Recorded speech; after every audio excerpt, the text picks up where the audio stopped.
With reference to the context of the entire passage, the primary purpose of para 3 is to. Let us look at the third para first. It says, pre-selling need not start after the film's completion. It can happen at the scripting stage itself. The passage goes on to tell about the ways to do so and gives examples of films which have done so. Let us now look at the options. Option A. It notes the difference between the pre-sales that start before the film is finished and the ones that occur after it is finished. This option is incorrect because the paragraph does not talk of sales that can be done after the film is finished. Option B.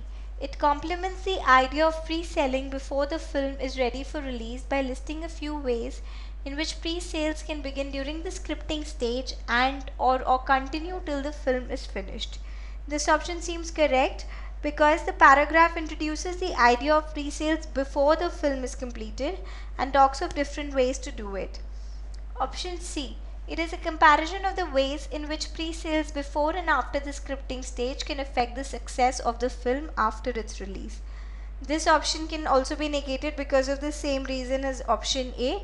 It does not talk of sales that can be done after the film, after the scripting stage is done, and which affects the success of the film after its release. Option D.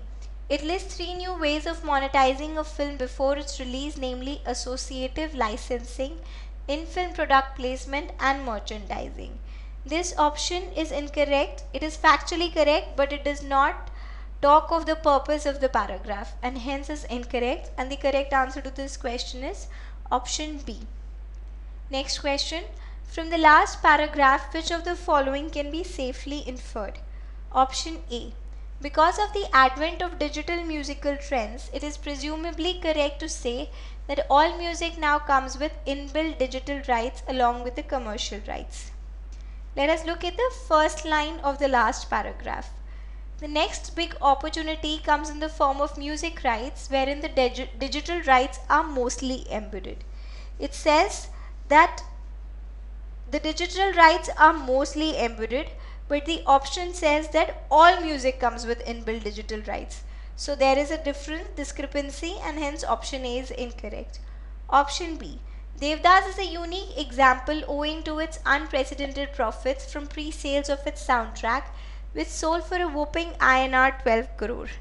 The last para does call the 12 crore astronomical, but the passage does not suggest that it was a unique example, and hence this option also cannot be inferred.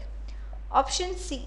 Music can and should be used to increase profit margins for films because it can go out before the release and create hype for the film. The passage does not suggest anything about music creating hype for the film. So option C is also incorrect. Option D. Digital trends such as mobile downloads are acting as an olive branch to the film music industry, which has had some trouble in the past years keeping revenues stably flowing in. Let us refer to the third last line of the passage. It says, it is now finding its feet on the back of revenues from mobile music downloads, which stand at rupees 450 crore. This suggests that music industry is recovering on the basis of revenues from mobile music downloads. So option D can be safely inferred, and that is the correct answer to the question.